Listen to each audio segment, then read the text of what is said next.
بسم اللہ الرحمن الرحیم۔ بسم اللہ الرحمن الرحیم۔ عزیز طلبہ کرام، ہدایہ اول کا سبق نمبر 29 ہے، اور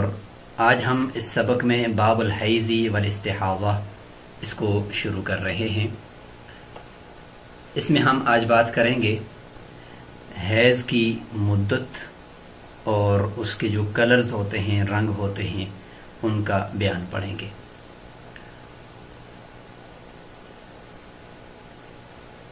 حیض کسے کہتے ہیں؟ سب سے پہلے اس کا مفہوم ہو جائے تو حیض کا معنی ہوتا ہے بہنا، ویسے تو اس کا معنی ہوتا ہے بہنا، اور شریعت میں حیض کا مطلب ہے کہ ایسی عورت جو نابالغہ نہ ہو، یعنی بالغ عورت ہو، نابالغہ نہ ہو، آئسہ بھی نہ ہو، یعنی بالکل بوڑھی 55 سال سے اوپر کی یا 60 سال سے اوپر کی بھی نہ ہو، جریان خون کا مرض بھی اس کو نہ ہو، یعنی اس کو خون بھی کسی بیماری کی وجہ سے نہ چل رہا ہو، اور حمل بھی اس کو نہ ہو، یعنی اس کی پیٹ میں بچہ بھی نہ ہو، اس کے رحم سے جو خون نکلے، یعنی اس کی شرمگاہ، اگلی شرمگاہ سے جو خون نکلتا ہے تو اس کو حیض کہتے ہیں۔ تو وہ خون جو آتا ہے وہ ہر مہینے میں آتا ہے، اور یہ کسی بیماری کی وجہ سے نہیں ہوتا، نہ ہی کسی زخم کی وجہ سے ہوتا ہے، بلکہ یہ معمول کے مطابق ہر مہینے میں یہ اس عورت کو آتا ہے جو نابالغہ نہ ہو اور بہت زیادہ بوڑھی نہ ہو، یعنی 55 سال سے اوپر کی نہ ہو، اور اس کے پیٹ میں حمل بھی نہ ہو، تو اس عورت کو یہ خون آتا ہے ہر مہینے۔ جس کو جریان خون کا مرض ہوگا، یا وہ حاملہ ہوگی، یا نابالغہ ہوگی، یا آئسہ یعنی 60 سال سے اوپر کی بوڑھیا ہوگی، اس کے رحم سے جو خون نکلتا ہے وہ حیض نہیں ہوتا، بلکہ اس کو استحاضہ کہتے ہیں۔ اور حیض اور استحاضہ ان دونوں خونوں کے اندر احکامات کا پھر فرق ہو جاتا ہے۔ تو اسی اعتبار سے اگر حیض کو ہم عربی کے اندر دیکھیں تو لغوی تعریف اس کی ہو جائے گی الدم الخارج، الدم الخارج، یعنی ایسا خون جو بہنے والا ہے، نکلنے والا ہے، اس کی لغوی معنی ہو جائے گا۔ قرآن مجید میں بھی ہے کہ وَيَسْأَلُونَكَ عَنِ الْمَحِيضِ قُلْ هُوَ أَذًى فَاعْتَزِلُوا۔ اور اصطلاحی تعریف ہے کہ هُوَ دَمٌ، ایسا خون يَنْفُذُهُ رَحِمُ امْرَأَةٍ، جس کو ایسی عورت کی رحم یعنی بچہ دانی پھینکے، ایسی عورت سلیمۃ من داء، جو بالکل یعنی صحت مند ہو اور سالم ہو، محفوظ ہو کسی بیماری سے، وصغر، اور بچپن سے، یعنی وہ عورت، اس کو کوئی خون جو آ رہا ہے اس کی بچہ دانی سے وہ کسی بیماری کی وجہ سے نہ ہو، اور نہ ہی وہ عورت نابالغ ہو، تو ایسی عورت کی شرمگاہ سے جو خون آتا ہے ہر مہینے اس کو حیض کہتے ہیں۔ قرآن مجید میں بھی یہ ہے کہ وَيَسْأَلُونَكَ عَنِ الْمَحِيضِ قُلْ هُوَ أَذًى فَاعْتَزِلُوا النِّسَاءَ فِي الْمَحِيضِ، کہ وہ آپ سے سوال کرتے ہیں حیض سے متعلق، یعنی حیض کے دوران بیوی کے ساتھ ہم بستری کی جا سکتی ہے یا نہیں کی جا سکتی، تو فرمایا کہ آپ فرما دیجئے کہ یہ ایک اذن بیماری ہے، یعنی اس اعتبار سے بیماری تو نہیں کہہ سکتے کہ کوئی عورت کو بیماری ہے، بلکہ یعنی یہ ایک ایسی حالت ہے اس کی کہ اس میں عورت سے آپ نے جدا رہنا ہے، اور وَلَا تَقْرَبُوهُنَّ حَتَّى يَطْهُرْنَ، اس وقت تک تم ان کے قریب مت جاؤ جب تک کہ وہ پاک نہ ہو جائیں۔ اور آج ہم اس سبق میں یہ بھی پڑھیں گے کہ یہ جو خون ہر مہینے عورت کو آتا ہے اس کے کلرز کتنے ہوتے ہیں۔ تو کل اس کے 7 قسم کے کلرز ہوتے ہیں۔ کالا یعنی بالکل سیاہ کلر ہوتا ہے، لال ہوتا ہے یعنی سرخ، اور زرد ہوتا ہے، اور گدلا قسم کا ہوتا ہے گدلا،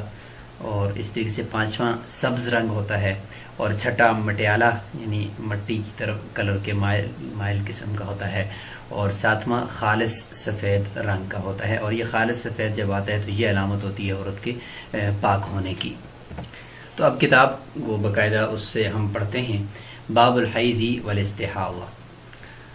اس باب میں حیض اور استحاضہ کے خونوں سے متعلق بات ہوگی، اور اس میں ساتھ ساتھ نفاس کا جو خون ہوتا ہے، یعنی بچہ پیدا ہونے کے بعد جو خون جاری ہوتا ہے اس کا ذکر بھی ہوگا، لیکن یہاں پہ باب کے اندر اس کا تذکرہ نہیں کیا گیا۔ تو اس کا جواب یہ ہے کہ چونکہ حیض اور نفاس یہ دونوں ایک ہی طرح کے خون ہوتے ہیں، تو لہٰذا ایک کا حکم بیان ہو گیا تو دوسرے کا بھی اس میں ہو جائے گا، تو اس لیے حیض کا ذکر کر دیا اور نفاس کا چھوڑ دیا۔ تو پھر یہ اشکال بھی ہو سکتا ہے کہ پھر نفاس کا ذکر کر دیتے، جب ایک ہی طرح کے خون ہیں تو پھر نفاس کو لکھ دیتے اور حیض کو چھوڑ دیتے۔ تو فرماتے ہیں کہ چونکہ حیض کا خون معتاد ہے اور یہ ہر مہینے میں آتا ہے اور غیر شادی شدہ عورت کو بھی آتا ہے، جبکہ نفاس کا خون تو ظاہر ہے کہ شادی شدہ عورت کو ہی آئے گا بچے کے پیدا ہونے کے بعد، تو اس لیے اس کا چونکہ معتاد ہونا یہ زیادہ ہے تو اس لیے اس کو ذکر کر دیا اور نفاس کو ذکر نہ کیا۔ اب حیض اور نفاس یہ احداث میں سے ہیں، یعنی حدثوں میں سے ہیں یا نجاستوں میں سے ہیں، تو بعض نے کہا کہ بھئی انجاس میں سے ہے یعنی نجاستوں میں سے ہے، اور بعض نے کہا کہ یہ احداث یعنی حدثوں میں سے ہے، لیکن صحیح قول یہ ہے کہ یہ احداث میں سے ہے، چونکہ حدثوں کا ذکر چل رہا ہے، حدث اصغر حدث اکبر، تو اسی کے ساتھ اس کو یہاں ذکر کیا گیا ہے، تو اس سے پتہ چلتا ہے کہ یہ احداث میں سے ہے، اور چونکہ باب الانجاس کا آگے الگ سے ذکر بھی آ رہا ہے، تو اس لیے اگر یہاں پہ اس کو ہم انجاس یعنی نجاستوں میں سے شمار کریں تو پھر یہ تکرار ہو جائے گا، تو اس لیے اس کو ہم احداث میں ذکر کرتے ہیں، اور پہلے ان احداث یعنی ان حدثوں کا ذکر تھا کہ جن کا وقوع زیادہ تھا، اور جیسے کہ حدث اصغر اور حدث اکبر، تو یہ وہ احداث ہیں یعنی وہ حدث ہیں جو مہینے میں ایک دفعہ یعنی پیش آتے ہیں، اور یا یہ کہ نفاس جو ہے وہ بھی بچے کی پیدائش کے بعد پیش آتا ہے، اس لیے ان کو یہاں پہ آخر میں ذکر کر دیا۔ اقل الحیض 3 ایام ولیالیہا، حیض کی کم سے کم مدت وہ 3 دن اور 3 راتیں ہیں۔ وما نقص من ذلك فهو استحاضۃ، اور جو اس سے کم خون ہوگا وہ استحاضہ ہوگا، وہ حیض شمار نہیں ہوگا۔ لقوله علیہ السلام اقل الحیض للجاریۃ البکر والثیب 3 ایام ولیالیہا واکثرہ 10 ایام۔ حضور صلی اللہ علیہ وسلم کا قول ہے کہ حیض کی کم سے کم مدت اس عورت کے لیے جو باکرہ ہو یا اس عورت کے لیے جو سیبہ ہو، یعنی پردہ بکارت اس کا زائل ہوا ہو یا نہ ہوا ہو، دونوں صورتوں میں دونوں کے لیے جو حیض کی کم سے کم مدت ہے وہ 3 دن اور 3 راتیں ہیں، یعنی 3 دن اور 3 رات تک جو مسلسل وہ جو خون آیا تو اس خون کو ہم حیض شمار کریں گے۔ اگر 2.5 دن بھی آیا، 2 دن اور تیسرے دن کا کچھ حصہ آیا، یا 2 دن آیا یا 1 دن آیا پھر اس کے بعد نہیں آیا، تو اس کو حیض نہیں کہا جائے گا، اس کو استحاضہ کہا جائے گا، اور استحاضہ کا حکم آگے آئے گا کہ اس میں نماز وغیرہ اور روزہ معاف نہیں ہوتا۔ وَأَكْثَرُهُ 10 ایام، اور حیض کے خون کی اکثر مدت وہ 10 دن ہے، 10 دن سے زیادہ جو خون آئے گا وہ استحاضہ کا ہوگا، اور اس میں نماز روزہ وہ معاف نہیں ہوگا۔ تو یہ احناف کا مفتبھی قول بھی ہے، اور یہی متن کے اندر جو قول ہے یہ راجح قول ہے۔ وَهُوَ حُجَّةٌ عَلَى الشَّافِعِي رَحِمَهُ اللَّهُ، یہ جو روایت ہے یہ امام شافعی رحمۃ اللہ علیہ کے خلاف بھی حجت ہے، دلیل ہے، فی التقدیر بیوم ولیلۃ، 1 دن اور 1 رات کے مقرر کرنے میں۔ امام شافعی رحمہ اللہ کے نزدیک 1 دن اور 1 رات جو خون آتا ہے تو یعنی حیض کی کم سے کم مدت وہ 1 دن اور 1 رات ہے۔ وعن ابی یوسف رحمہ اللہ، امام ابو یوسف رحمہ اللہ کے نزدیک ایک روایت یہ بھی ہے کہ انہ یومانی والاکثر من اليوم الثالث، کہ 2 دن مکمل اور تیسرے دن کا اکثر حصہ اگر آ جاتا ہے تو پھر بھی یہ حیض کا خون ہی شمار ہوگا، 3 دن اگرچہ مکمل نہ بھی ہوں۔ کیوں؟ اس لیے وہ فرماتے ہیں کہ اقامتا للاکثر مقام الکلی، کہ اکثر کو کل کے قائم مقام کرتے ہوئے، للاکثر حکم الکل کا قاعدہ لگاتے ہوئے تیسرے دن کا اکثر حصہ بھی اگر آ جاتا ہے تو اس کو حیض ہی شمار کیا جائے گا۔ قلنا، طرفین کی طرف سے جواب یہ ہے کہ ھذا نقص عن تقدیر الشرعی، یہ تو شریعت کی طرف سے جو مقرر کردہ مقدار ہے اس کے اندر کمی کرنا لازم آتا ہے، چونکہ حدیث میں تو ہے کہ جس طرح بھی ہم نے روایت پڑھی کہ اقل الحیض للجاریۃ البکر والثیب 3 ایام ولیالیہا، کہ کہ 3 دن اور 3 راتیں ہیں، تو جب روایت میں مقدار مقرر کر دی گئی ہے تو اس سے کمی کرنا یہ صراحتاً یہ تو گویا کہ شریعت کی مقرر کردہ جو مقدار ہے اس میں کمی کرنا ہے، لہٰذا یہ درست نہیں ہے۔ وَأَكْثَرُهُ 10 أَيَّامٍ وَلَيَالِيهَا، اور زیادہ سے زیادہ مدت وہ 10 دن اور 10 راتیں ہیں۔ وَالزَّائِدُ اسْتِحَاضَةٌ، اور اس سے زائد جو خون ہوگا وہ استحاضہ کا خون ہوگا۔ لما روینا، جس طریقے سے ابھی ہم نے یہ روایت کر دی ہے کہ جس میں زیادہ مدت بھی بیان کر دی گئی ہے، جیسے یہاں پر دیکھیں کہ اکثرہ 10 ایام۔ وَهُوَ حُجَّةٌ عَلَى الشَّافِعِي رَحِمَهُ اللَّهُ فِي التَّقْدِيرِ ب15 يَوْمًا، یہی روایت امام شافعی رحمۃ اللہ علیہ کے خلاف بھی حجت ہے 15 دن مقرر کرنے کے بارے میں۔ امام شافعی رحمۃ اللہ فرماتے ہیں کہ جو حیض کی زیادہ سے زیادہ مدت ہے وہ 15 دن ہے۔ ان کی دلیل یہ ہے کہ حضور صلی اللہ علیہ وسلم نے عورتوں سے متعلق فرمایا کہ تقعد احداہن شطر عمرها لا تصوم ولا تصلی، کہ عورت جو ہے وہ اپنی عمر کا ایک نصف حصہ وہ ایسے ہی گزارتی ہے کہ جس میں وہ نہ نماز پڑھتی ہے نہ روزہ رکھتی ہے، تو اس لیے ان کا دین بھی ناقص ہے اور ان کی عقل بھی ناقص ہے۔ تو اس سے پتہ چلا کہ نصف عمر تو مطلب یہ کہ شطر تو نصف کو کہتے ہیں، تو لہٰذا گوئے کہ مہینے کے 15 دن اگر ہم لگائیں تو 15 دن وہ نماز نہیں پڑھتی، تو زیادہ سے زیادہ مدت پھر 15 دن ہونی چاہیے۔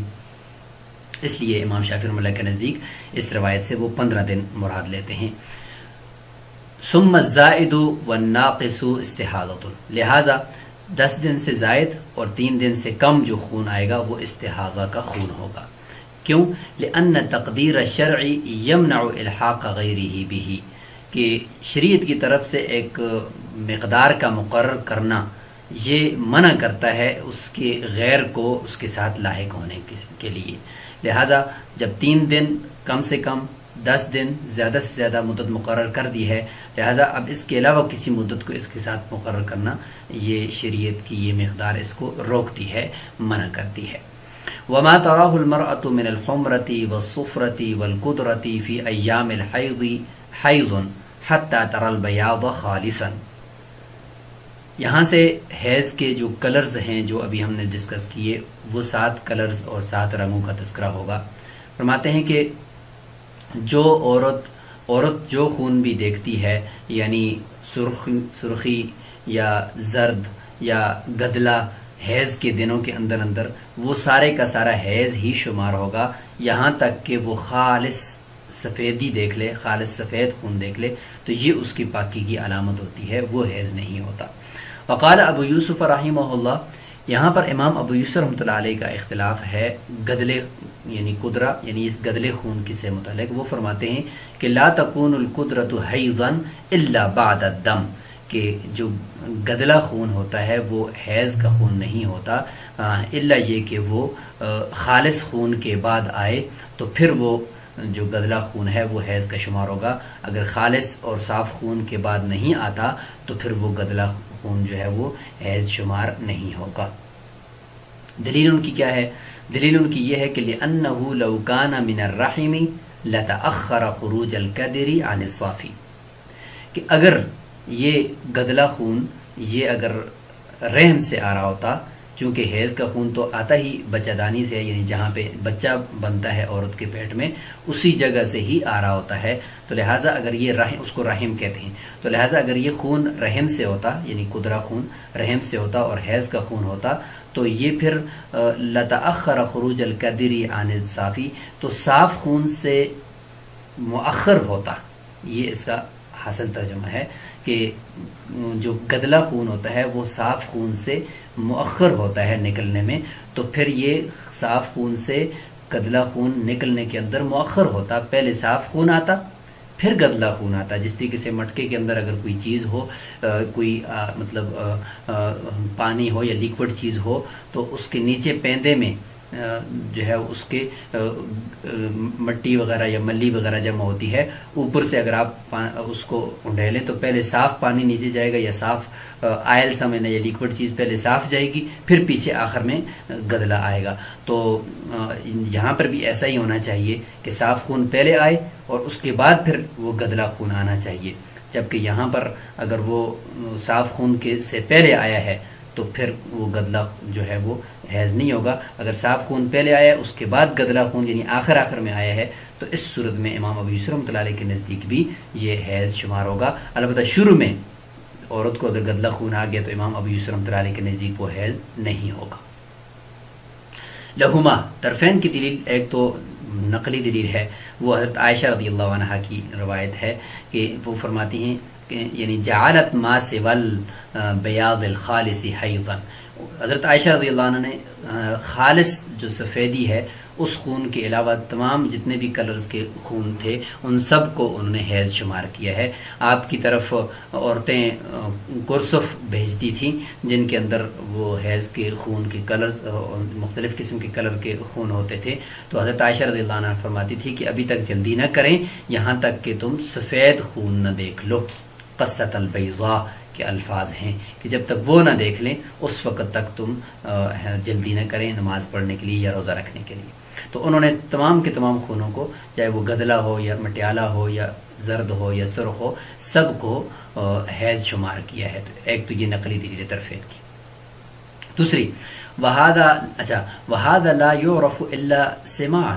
لہذا جب حضرت عائشہ رضی اللہ عنہ نے تمام قسم کے کلرز کو حیض شمار کیا ہے تو یہ بات ان کو بغیر حضور صلی اللہ علیہ وسلم سے سنے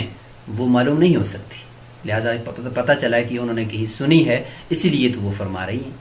وفم الرحم منکوس، اور امام ابو یوسف رحمۃ اللہ علیہ کی جو دلیل ہے کہ مٹکے کے اندر اگر کوئی چیز ہو تو نیچے جو اس کے پیندے کے اندر جو اس کا گدلا پان ہوتا ہے یا مٹیالہ جو اس کا کچرا ہوتا ہے وہ نیچے ہوتا ہے اور صاف چیز اوپر ہوتی ہے، تو صاف چیز پہلے نکلتی ہے باہر اور پھر نیچے اس کی وہ جو پیندے کے اندر جمع ہونے والی چیز ہے وہ بعد میں نکلتی ہے. تو اس کا جواب دیتے ہیں کہ رحم کا جو منہ ہے وہ مٹکے کی طرح اوپر کو نہیں ہے بلکہ وہ نیچے کو ہے، یعنی وہ الٹا ہے. اس طرح سمجھ لیں کہ وہ الٹا ہے. منکوسن فیخرج القدر اولا، لہٰذا جو اس طرح سمجھ لیں کہ مٹکے کے نیچے جو تھلا ہے یا اس کا جو نیچے پیندا ہے اس میں آپ سوراخ کر لیں تو اس سوراخ سے جو چیز پہلے نکلے گی تو ظاہر ہے کہ وہ جو نیچے پیندے کے اندر جمی ہوئی میل کچیل یا کچرا ہوتا ہے وہ پہلے نکلتا ہے اور اس کے بعد صاف چیز نکلے گی مٹکے سے. تو لہٰذا یہاں پر جو آپ کی دلیل ہے وہ اس طریقے سے آپ اس کو سمجھیں گے کہ اوپر سے، یعنی آپ کی دلیل تو اس وقت درست ہوتی کہ جو رحم کا منہ ہے وہ اوپر کو ہوتا، جبکہ رحم کا منہ منکوس ہے یعنی وہ تو نیچے کو ہے، وہ تو الٹا ہے. لہٰذا پہلے گدلا خون نکلے گا،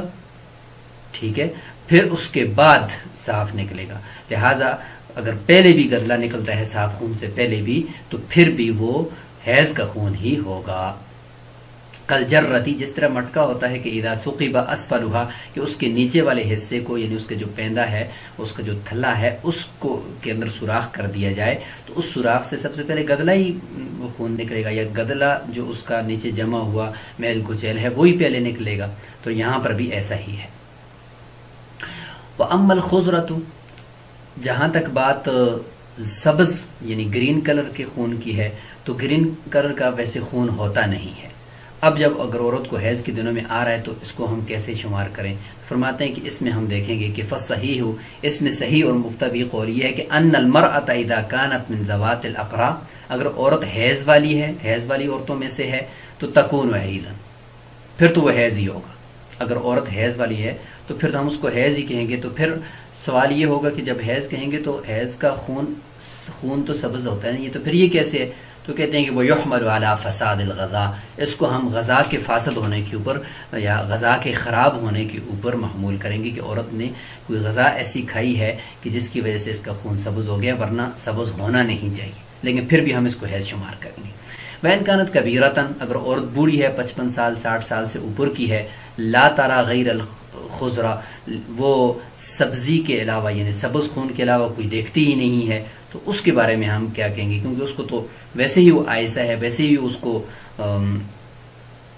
خون نہیں آتا. آئسہ یعنی ایسی عورت کو کہتے ہیں جس کا حیض آتا ہی نہیں ہے. اور بوڑھی عورت جو ایسی عورت کے جو 60 سال سے اوپر کی ہے، تو وہ جب دیکھے گی تو اس کو تو ہم پھر اس خون کو کیا شمار کریں گے؟ تو فرماتے ہیں کہ تحمل علی فساد المنبت. پھر اس کو ہم وہ جو منبت ہے یعنی جہاں پہ بچہ بنتا ہے اس کو منبت کہتے ہیں یا منبت کہتے ہیں، تو اس کے فساد کے اوپر معمول کریں گے کہ وہ جو اس کی بچہ دانی ہے اس کے اندر کوئی خرابی آئی ہوئی ہے، کیونکہ عورت بوڑھی ہو چکی ہے تو اس بوڑھا ہونے کی وجہ سے اس کے اندر کوئی خرابی آئی ہے جس کی وجہ سے وہاں سے یہ سبز قسم کا خون آ رہا ہے. اس کو ہم حیض نہیں شمار کریں گے. فلا تکونوا حیضا، چونکہ حیض ہوتا ہی نہیں ہے اس طرح کا. البتہ اگر حیض والی عورت سے آ رہا ہے تو ہم اس کو غذا کے فساد پر محمول تو کر سکتے ہیں، لیکن بوڑھی عورت کو تو حیض آتا ہی نہیں ہے، تو پھر اس کو ہم حیض کیوں شمار کریں؟ لہٰذا اس کو ہم پھر اس کی بچہ دانی کی پرانا ہونے کی وجہ سے اس کے اندر سے یہ جو خون آ رہا ہے تو ہم اس پر اس کو شمار کریں گے. تو آج کے سبق میں ہم نے حیض کی تعریف اور اس کا مفہوم اور اس کے ساتھ ہی اس کے کلرز وغیرہ اور اس کی مدت سے متعلق آج ہم نے گفتگو کی ہے. اگلے سبق میں انشاءاللہ ہم حیض کے دوران عورت کے اوپر جو احکامات لاگو ہوتے ہیں ان سے متعلق انشاءاللہ ہم بات کریں گے. السلام علیکم ورحمۃ اللہ وبرکاتہ.